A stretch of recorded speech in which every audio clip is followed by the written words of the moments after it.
Okay.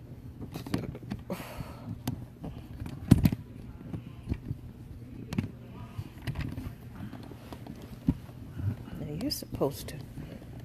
Well, you know you got that thing on the side. You want to twist it back forward. Oh, I thought it moved that. I guess not, huh? Oh, that keeps the. Okay, I see. Oh, okay.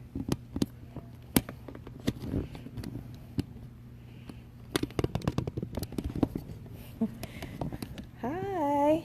Oh, I accidentally pushed the live button. Oh, you did? I did. Oh, wow. And I don't know what that filter is doing there, but yeah, that's not what we meant to do. So, hi, everybody. Oh, there we go. All right, I take the filter off now. So, yeah. Did you take it off? I took it off. I promise I took it off. So, we're just setting up for our panel today. What's going on, Otis? Let me know if you can see my handsome hubby in landscape mode, or if it looks weird, or if it sounds weird. Oh, it's so funny. Otis making jokes. Oh. Right? So, activists prepping for panels at Netroots. So, Hubs, Yep. what are your thoughts so far on this final day of Netroots, which we weren't even supposed to be here today? We weren't supposed to be here, but because of the way that we always have to fight and struggle against people who try to play us against one another. For those who don't know, yesterday they put competing panels of black issues, scheduled them at the same time, and dividing the audience, because we're not in the majority here. So, so our issues were being addressed, but they were being scheduled at the same time, basically diluting the audience, pitting one against the other. And we just decided that we wasn't going to play that game. So we took the initiative to reschedule on our own platforms. And that, led us into, today, where we was actually supposed to do this yesterday, but we led us into today. But it was very important that we rescheduled everything so that we could support each other's platform. And that's what we did yesterday. It was a very good sign of what I call black political unity. And we don't need anyone's permission to do that. And I just think that the more that we start understanding the important roles that politics play, the important role that we play in the political discourse, that we don't need anybody's permission to set things up that works for us. Right. So yesterday was very interesting. What do you mean? Well, I'm talking about the last panel that we were in, where the white folks got kicked out. Stop! You need to explain that. Look, sensationalism. But what happened was it was a people of color space. It was the don't hate the black activists. I think it was, right. Yep. How to communicate without anti-blackness. Right. So it was basically a workshop really targeting our so-called white allies on how to communicate with us and how to deal with us in this political discourse without the mighty whitey syndrome, as I always call it. The mighty whitey syndrome, the white man's burden mentality, all this other kind of stuff that lends Caucasians a lot of times to believe that the rest of us can't make it without them. And so it was basically to try to convey the message that we're smart too, and we're capable, and what really what I found interesting in that workshop is the many black activists who admitted how the establishment, progressive establishment, because that's all we're dealing with right now, how they don't value our input financially. Right? Now, we have people who've been doing this for a long time who when they go on speaking engagements or when they're asked to participate in things. When it comes time for the money, they expect them to do this stuff for free. Yeah. In fact, one panelist, Monica, I believe her name was, said that, now here's a person that won the GLAAD Award, won some other prestigious awards, one of the first trans gender women to win GLAAD. The first trans woman ever. Trans ever. But absolutely the first black trans woman to win won the GLAAD award. and won, it was another award that she named, I can't remember right now. But I mean, clearly at the top of her game. Went to a university who previously paid someone $30,000 to speak. Let's be clear about who the someone was, though, because that's important.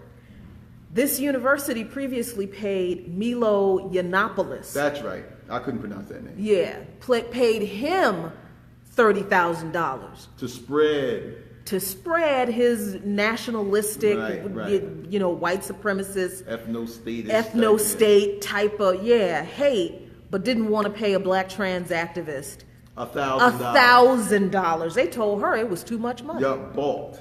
Yeah. After paying that cat who isn't trying to bring anyone together, $30,000. But then when Monica, who, like I said, very credentialed, recognized in the journalist community and everything, very successful in her own right, and said, look, I usually charge $5,000. That's much below the $30,000 they paid this other cat. Said, okay, I usually charge $5,000, but because this is what it is, I'll cut you a break and I'll just charge you $1,000. And they still balked at that.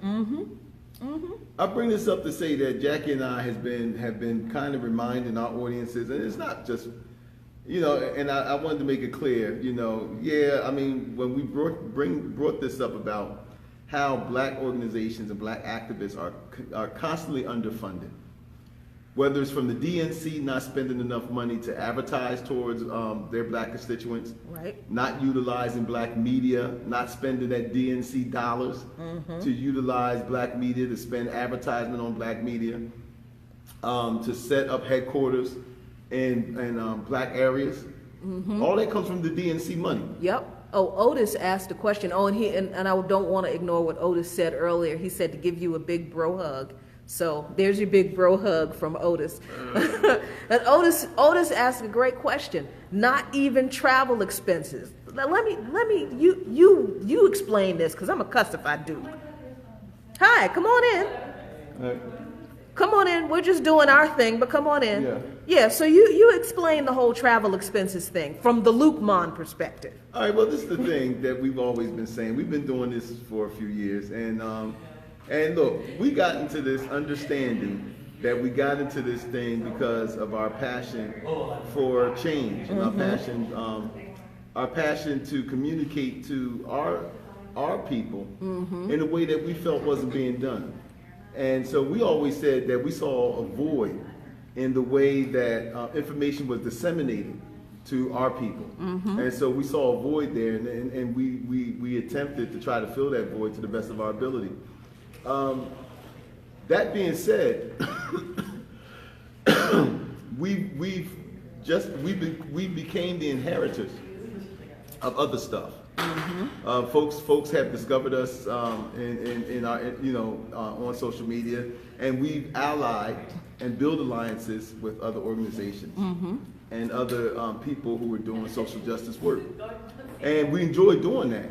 And we were doing that at the same time, trying to remain true to our core values of disseminating information to our folks, who people don't really want to talk to, and who people don't, and who organizations and progressive movements don't go out of their way to try to communicate to, So we felt like we were going to be that bridge.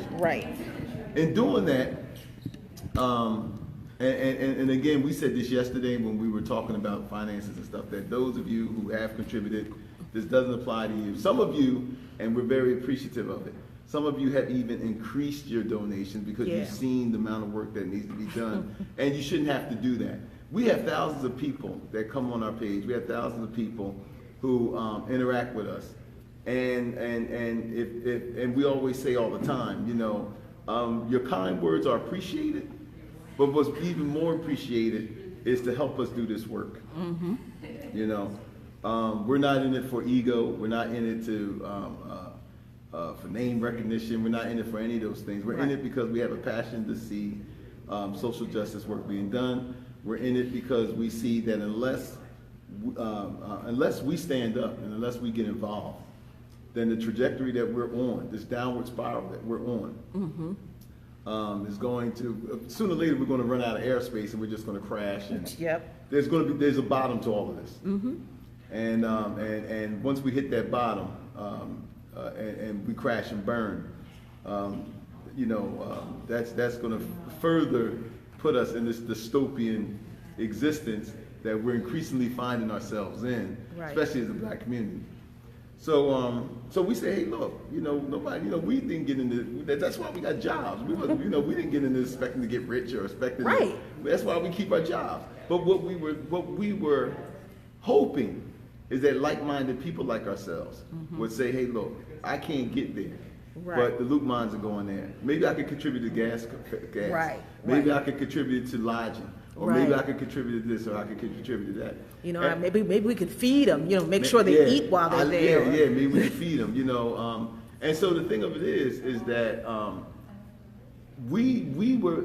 Well, I will say we. I was surprised when I heard other black activists at this forum yesterday say the same thing. Yeah. How there is this thing on the white progressive movement that y'all just don't want to give us any fucking money. And I'm not talking about individuals, I'm talking about even organizations. Right. How organizations who are sitting on this fucking money, who have access to funding, and they get this funding, and then they leave us out of it. Right. And then as many times as we have people, especially in the anti-racism movement, we have black people who are consultants. We have black people who are psychiatrists. We have black people who have led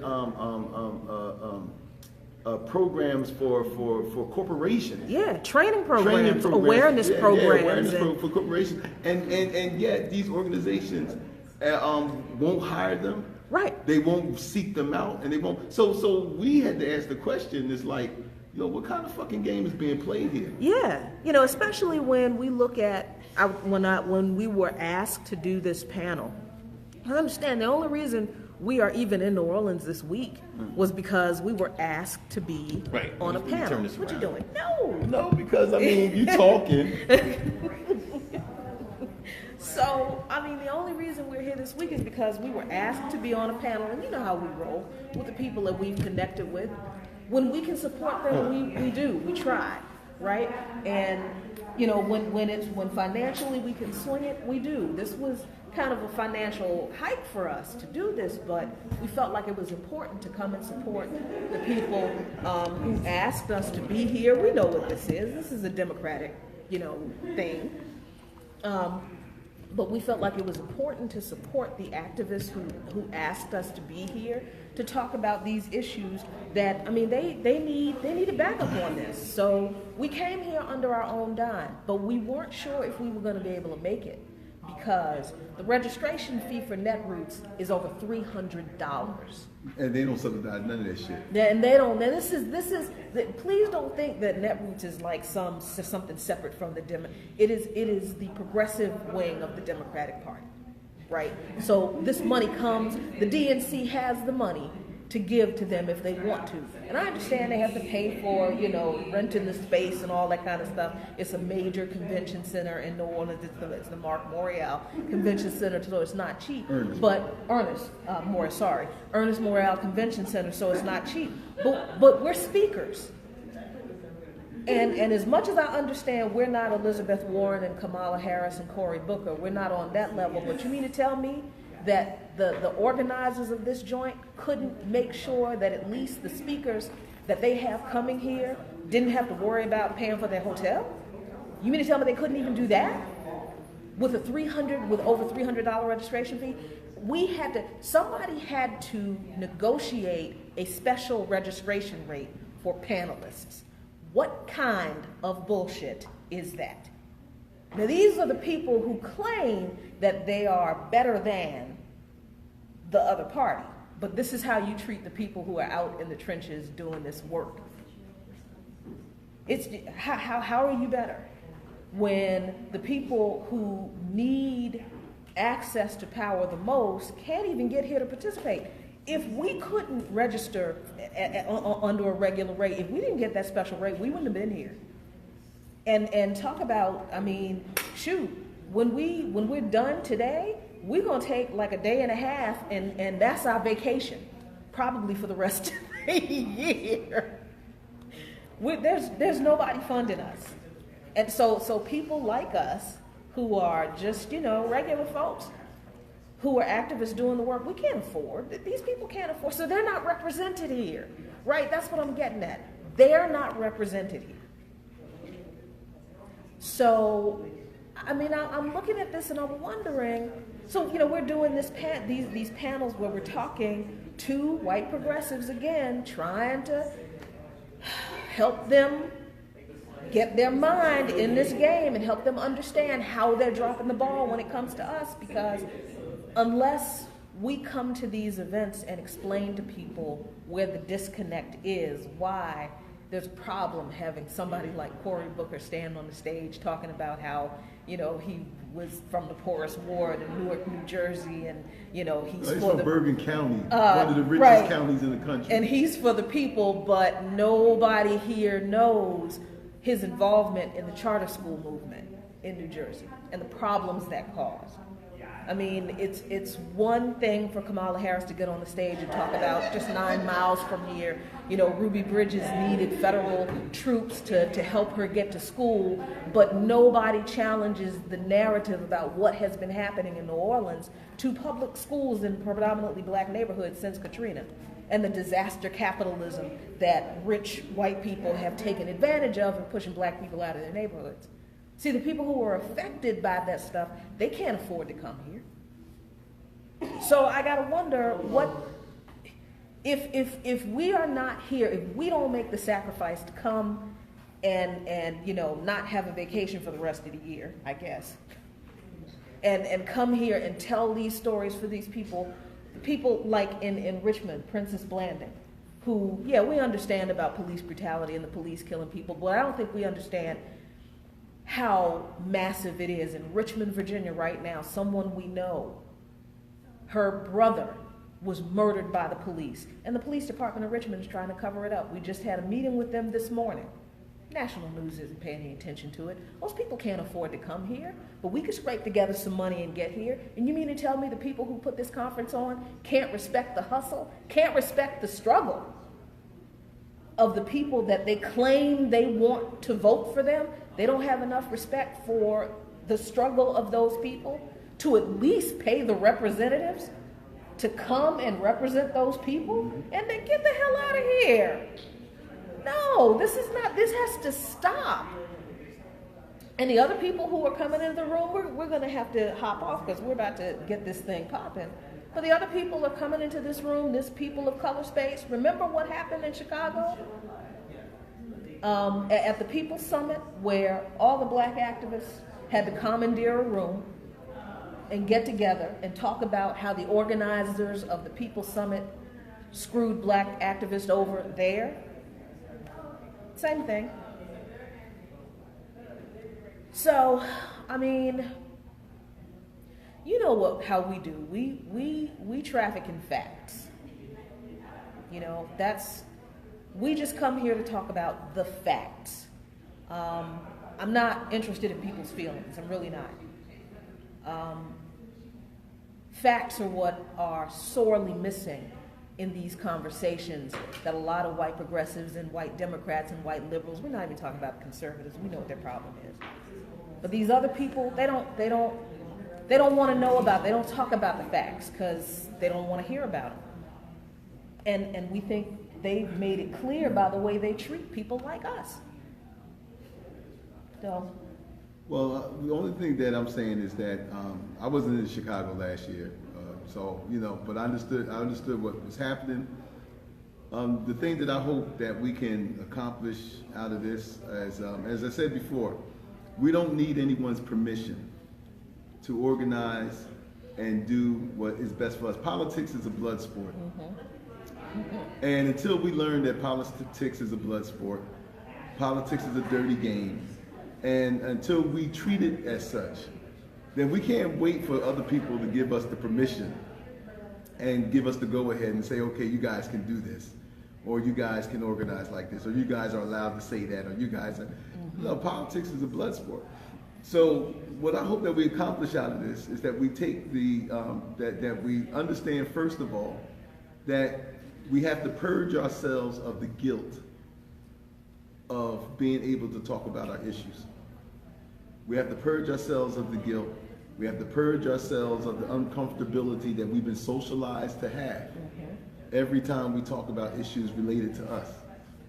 And we also have to, when we come to places like this, look, I told Jackie this morning, if we spent, since we spent the money that we did, and that others spent money, however they did to get here, and that we formed this Black Caucus, or as we call it, the Black Ass Caucus. That's right. Let's get it right. But that we formed this, then let's not waste the resources. It's good that we all came here. It's good that we all got together. But let us not waste the time with the resources that we spent. Let's leave here with an agenda. Because in the end, that's what it's about. In the end, it's not about personalities. In the end, it's not about all these other things. In the end, what it's about is the caucus getting together, formulating an agenda, and saying, look, taking it to whoever is running for office or whoever we ask to run for office, and give that to them and say, hey, look, this is what we came up with. And we even said that even if we do that today, the agenda doesn't have to be perfect. We can always tweak it. We can always work on it or whatever. But we should not spend the resources that we spent to get here and to organize and leave here without an agenda. You have to have an agenda, because then what's the use of having a caucus? What's the use of having any organization if you don't have an agenda and say here, a tangible agenda that you can give to folks? Right. Now, this is just the old guy in the room talking. But this is the old guy in the room who's been part of this political process for a while, and hopefully, can give some of the experience that I've had over the years to some of our millennial comrades who are starting to get into the game, and share what our experience with them, and let them know that we have to have an agenda, because that in the end, that's what politicians respond to. Yep. They respond to agendas, and they respond to those agendas being supported. So anyway, that's going to be my role. I'm going to try to agitate for that. And again, we're getting ready to set up for this. But again, we're going to keep you guys posted on what's going on. And again, man, I just want to give a shout out to our Patreon. Our patrons. Thank you. Thank you. Thank you. Because we're not talking. You guys are the ones that kept us going so far. Yeah. We appreciate that. We have to remember that we have to have an agenda. We said on Loud and Clear yesterday when we was doing our broadcast from Loud and Clear, one of the things that we said that the Democrats are missing is where is their "Make America Great" slogan. As much as we ridiculed that slogan, the right used that to unite their base. What are the Democrats doing? And so the thing of it is that the Democrats don't have that, because the Democrats don't know their base. Because in order to know your base, you have to interact with your base, and you can't interact with part of your base and then consciously strategize to throw your most loyal base under the bus. Right. And use that and use that strategy of exploiting your most loyal base in order to attract those who you're not going to get back anytime soon. Right. And so there's some of us who are aware of how this game is played, and we're the ones that's disseminating that information to let folks know, like, hey, look, you might got some of the folks fooled, but you don't have all of us fooled. Yep. And so that's it. All right, so we're setting up. We're a couple of minutes. What's going on? I was trying to get a marker to put on that board. Oh, okay, I think on that table right there. So we're setting up. We'll be back live in a few minutes, y'all. And whatever we talk about afterward, you know we're not going to broadcast that because that's family business, and everybody ain't got it. Everybody shouldn't be in that. So hang on, y'all. Thanks. Yeah.